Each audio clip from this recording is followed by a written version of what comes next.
In 1863, workers driving a pilot shaft beneath the second arrondissement of Paris struck something that was not supposed to be there. The shaft was clean, mechanically precise work cutting through layers of compacted fill, medieval foundation rubble, and the dense limestone bedrock that underlies the city like a held breath. And then, without warning, the tools entered open air. A vaulted corridor, running perpendicular to the dig. The stone was pre-dressed, shaped before placement with a precision that the worker's foreman, a man who had spent 20 years cutting through Paris's subterranean layers, later described in a municipal incident report as inconsistent with anything he had previously encountered beneath the city. The joints were dry. No mortar, no grout, no Roman cement binding the blocks together, just stone against stone, fitted with a tolerance that suggested either extraordinary skill or extraordinary time, or both. There were no builder's marks. No mason's signature cut into the face of the blocks, no administrative stamp, no dedicatory inscription of the kind that Roman, medieval, and early modern builders routinely left on public works. The corridor simply existed, fully formed, without authorship, running away into the dark in both directions, beyond the reach of the workers' lamps. Eugène Belgrand, the engineer, then completing his landmark survey of Parisian subterranean water systems, a man whose professional reputation rested on his ability to account for everything beneath the city, was summoned to examine it. He descended, he measured, he took notes with the methodical care of someone who understood that what he was looking at would require an explanation he did not yet have. He filed a report. That report, or rather its annex, the section dealing specifically with the corridor's dimensions, orientation, stone preparation technique, and anomalous relationship to every other documented subsurface layer in Paris, does not appear in the published edition of his foundational work. The annex exists in partial form in a municipal archive, accessible in theory, rarely accessed in practice, never cited in the official histories of the city. Belgrand knew what he had found. The question that has gone unanswered for more than 160 years is what someone else decided to do with that knowledge, and why the decision, whatever it was, appears to have been made not once in Paris, but dozens of times, across dozens of cities, across 3 continents, and at least 1,000 years of recorded administrative history, because the corridor beneath Paris was not unique. Beneath the Palatine Hill in Rome, beneath the foundations of the old Ottoman Chancery District in Istanbul, beneath the oldest administrative cores of cities whose names span every major civilization, the same architectural signature appears: vaulted ceilings, lateral drainage cuts angled with hydraulic precision, torch niches recessed into the walls at intervals of roughly 14 meters, dressed stone carrying no empire's name. The ceiling heights correspond across sites, the niche spacing corresponds, the stone preparation logic corresponds. No official record, in any language, in any archive that has been made publicly accessible, explains why. To understand why these passages were sealed, you have to go back to a time before the cities above them had names. The first thing to establish is what these corridors were not. They were not catacombs. There are no human remains, no funerary niches, no evidence of ritual use. They were not military tunnels. There is no defensive architecture, no provision for ambush or retreat, no narrowing of the passage at strategic points. They were not the sub-basements of temples or the escape routes of kings. The internal logic of the construction tells you this immediately, if you look at it without the interpretive categories already loaded. The lateral drainage cuts are functional rather than ceremonial, angled to move water efficiently without pooling. The torch niches are spaced for transit, positioned for a person moving through the corridor to always have light within reach, not for a ceremony where participants stand in fixed positions. The vaulted ceilings are generous enough for 2 people to pass abreast while carrying goods, but not so expansive as to suggest grandeur or display. These were working passages. They were built to be used daily, quietly, routinely by people who knew where they were going and what they were carrying and did not need the architecture to tell them they were important. In Rome, the archaeologist Adriano La Regina, excavating beneath the Forum during the 1970s as director of the Soprintendenza Capitolina ai Beni Culturali, encountered a pre-imperial corridor beneath a stratigraphic layer that had been conclusively dated to the 1st century before the Common Era. The corridor was older than that layer. La Regina's notes partially unpublished, the relevant sections circulated only in draft form among a small number of colleagues, describe the construction as inconsistent with known Roman technique. Different stone preparation method, different joint geometry, different orientation relative to the cardinal alignment the Romans imposed on virtually all their public works. He could not account for the corridor within the available archaeological categories. He filed what he found, noted its anomalous character, and the corridor was not excavated further.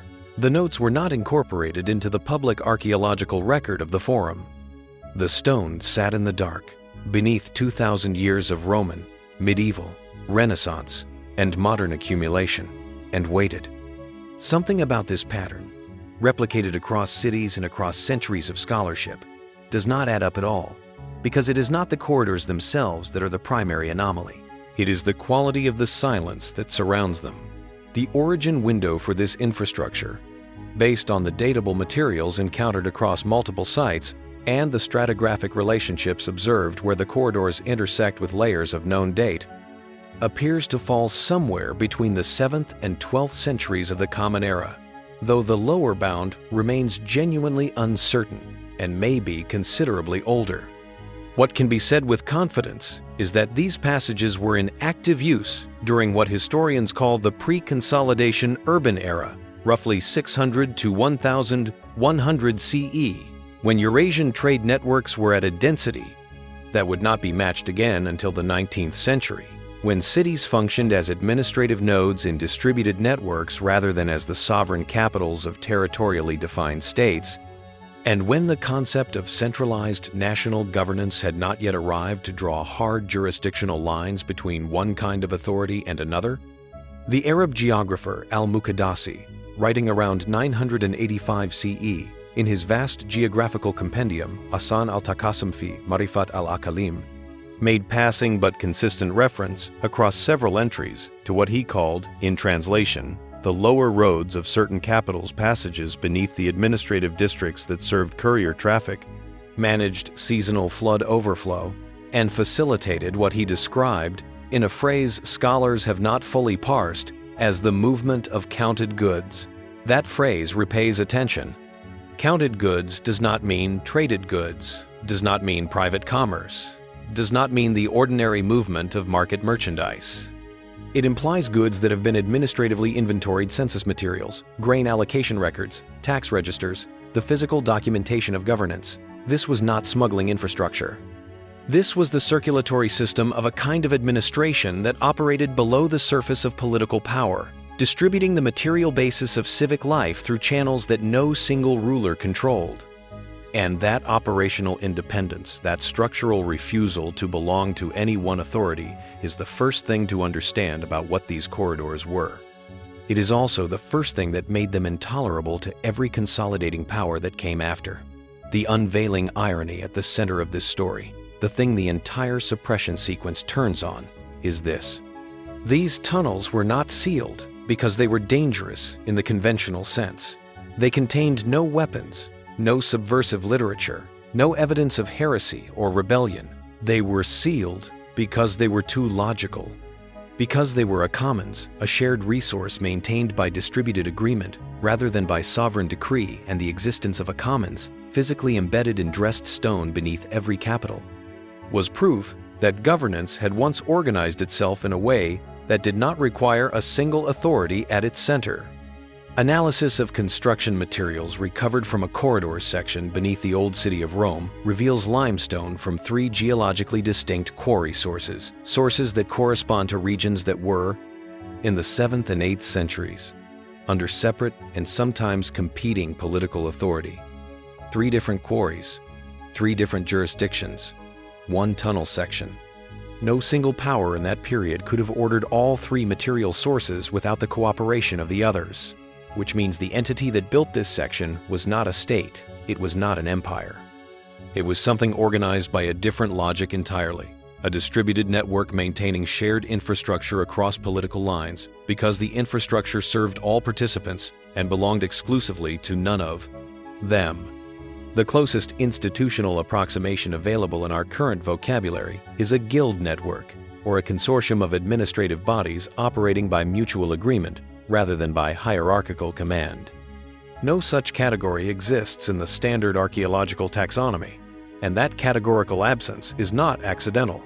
It is the first layer of the suppression. By the 11th and 12th centuries, the corridor network had extended, or had already extended long before, and was simply being encountered for the first time by scholars, with enough access to document it across sites that had no known architectural contact with each other. The archaeologist John Rowe, conducting systematic fieldwork in Cusco during the 1940s under the auspices of the University of California, mapped a series of sub-temple corridors beneath the Coricancha and found in their lateral drainage profiles an angle of inclination that matched, within a margin too small to attribute to coincidence, the drainage logic documented in Rome and in sub-city corridor sections beneath Delhi's Lal Kot district. The inclination is approximately 7 degrees from horizontal, a specific engineering choice for which no independent local rationale has been proposed in either the Andean or South Asian context. Rowe noted the cross-site similarity in his 1944 field notes, now archived at Berkeley. The observation appears once in a subordinate clause and was not followed up.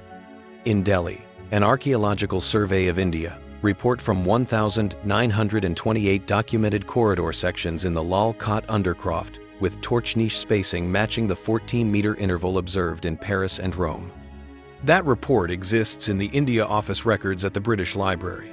Its findings were not incorporated into the standard literature on Delhi's pre-Mughal archaeological layers. 3,000 miles of ocean and mountain between Cusco and Delhi. Same angle, same drainage logic, same interval, same silence in the official record, afterward. At first, this looks like coincidence. But the deeper you look at what happened institutionally in the decades after each of these discoveries, the more the coincidence begins to feel like a coordinated response to a shared problem. By 1500, the problem had a name inside European imperial administrations, even if that name was never written down in any document that has survived in accessible form. Donato Bramante, the papal architect engaged with the Vatican's sub-basement structural survey in 1505, documented passages beneath the oldest foundations of St. Peter's that did not belong to any Roman or early Christian construction phase. His survey memo was filed separately from his standard architectural correspondence, a filing classification that has no obvious rationale unless the content was considered sensitive in a way that required segregation from the starting for general record. Across the Portuguese Casa de India records from the 1560s, correspondence from colonial engineers working in Goa references underground passages beneath the oldest administrative quarter of the city, passages that predated Portuguese arrival, and for which no local construction history could be established. Those references are also separately filed, under an administrative heading that does not correspond to any standard category in the Casa de India's organizational system.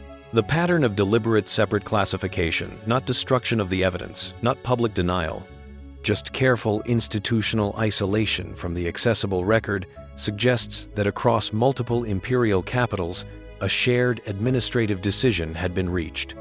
Knowledge of these tunnels was too legally and politically consequential for general circulation. The consequence was specific. A tunnel that demonstrably predates the empire above it is under any property law derived from Roman precedent, a prior claim. And prior claims, if formally documented and publicly acknowledged, have a way of undermining everything built on top of them. They didn't seal the tunnels yet. First, they made sure only the right people knew they existed. The cracks in that management strategy began to appear in the 18th century, when two engineers working independently in different capitals for different sovereigns made essentially the same observation and were prevented by mechanisms that remain unspecified in the surviving record from publishing it. Christopher Wren, Rebuilding Street. Paul's Cathedral in London, in the years following the Great Fire of 1666, encountered a sub-Roman corridor beneath the undercroft in 1708 during the final stages of foundation work. He noted it in a construction memorandum, a document preserved in the Wren Society volumes, and observed that the stonework was older than any Roman construction he had encountered in the city, that it did not connect to the Roman drainage network beneath London, and that it was dressed by a technique he could not identify. He filed the observation and continued building. The memo does not appear in any subsequent official history of St. Paul's or of London's Roman-era archaeology. Then, in Vienna in 1762, Johann Hetzendorf von Hohenberg, conducting a systematic infrastructure survey for the Habsburg court under the authority of Empress Maria Theresa, documented sub-city passages beneath the oldest administrative core of Vienna passages that, by his own recorded judgment, did not correspond to any Roman or medieval construction he could locate in the existing literature. His survey is held at the Haus-, Hof- und Staatsarchiv in Vienna. It was not incorporated into the public histories of Vienna's subterranean infrastructure compiled in the 19th century, when such histories became fashionable across European capitals. Both men knew what they had found. Neither was permitted to say so in a venue that would have made the finding part of the institutional record.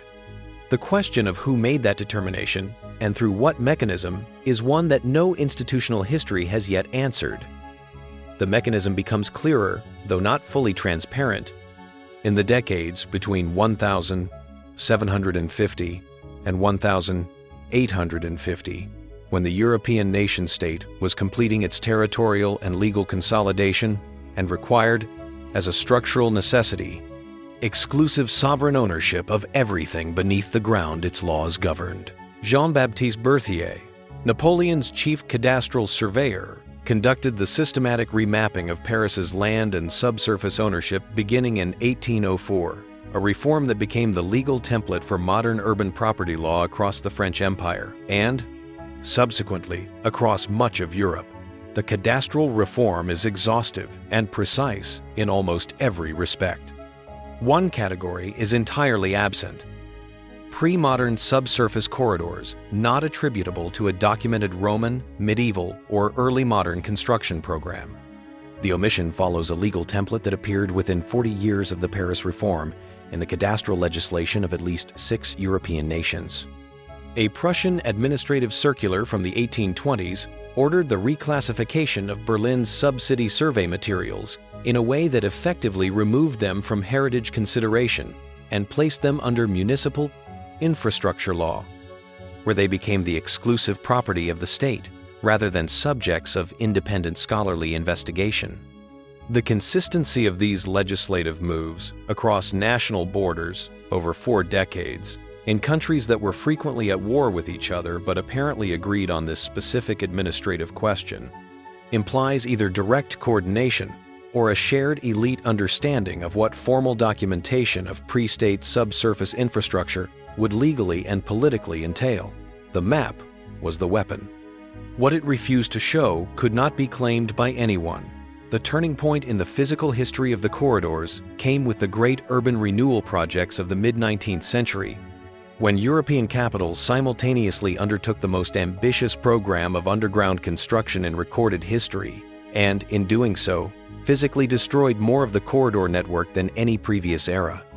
Between 1853 and 1870, Baron Georges Eugène Haussmann remade Paris from beneath, cutting new boulevard foundations deep into layers untouched for centuries and intersecting, by conservative estimate, with dozens of pre-existing corridor sections. His prefectural demolition orders, held in the Archives de Paris across the full span of his tenure, use a specific legal phrase each time a tunnel section is encountered: obstruction removal. Not archaeological discovery, not structural anomaly, not heritage feature requiring documentation.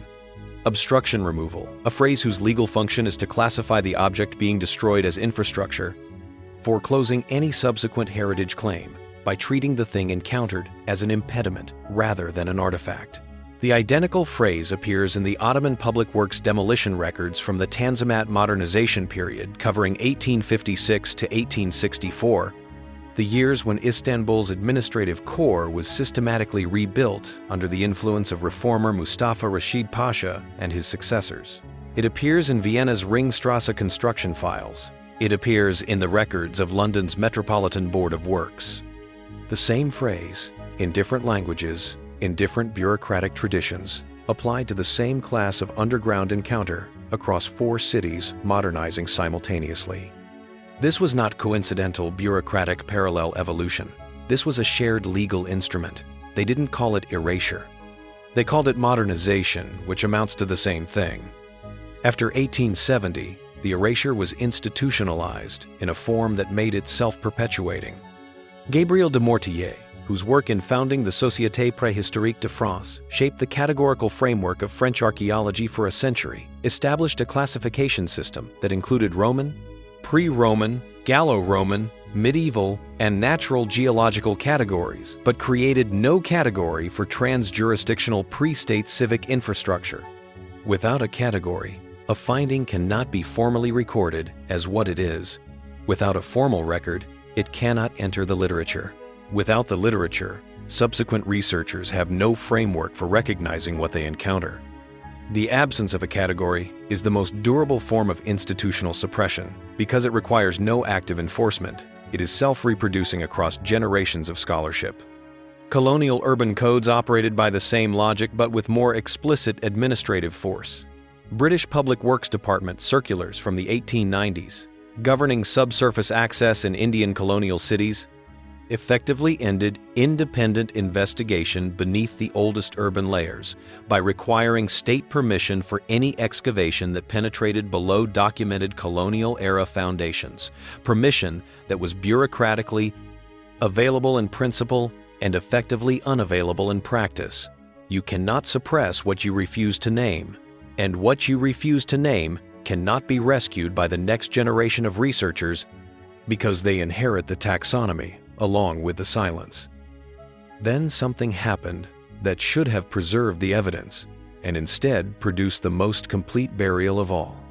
Heinrich Himmler's Ahnenerbe Institute, operational from 1935 and under his direct authority until 1945, conducted systematic archaeological surveys across occupied Europe with a thoroughness that no peacetime institution had matched.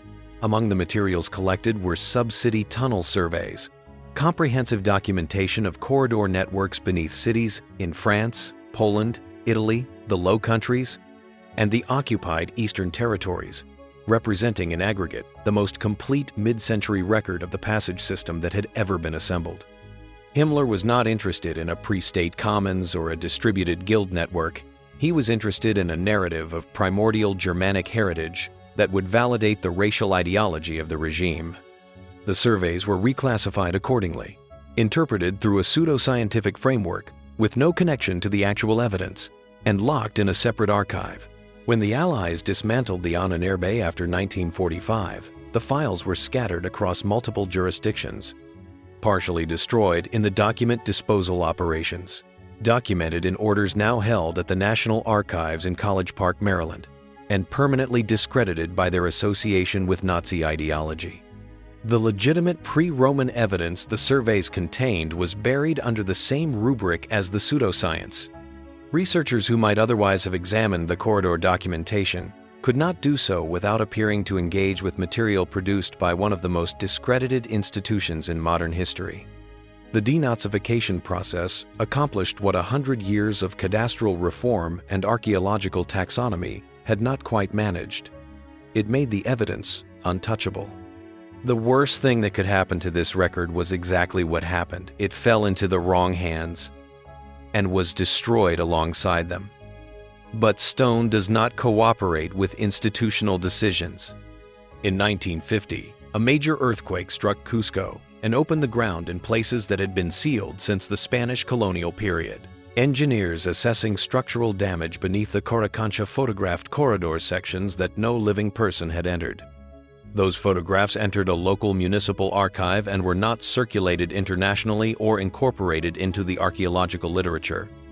The corridors were resealed during structural repairs. Then, between 2004 and 2013, the Marmara Railway project in Istanbul conducted the deepest urban archaeological excavation in the city's history. The archaeologist Zeynep Merkingöz, leading the rescue excavation component, documented a corridor section whose construction predated Byzantine Istanbul, predated Roman Byzantium, and predated the Hellenistic settlement, placing it conservatively between 400 and 600 years before the oldest named administrative layer of the site.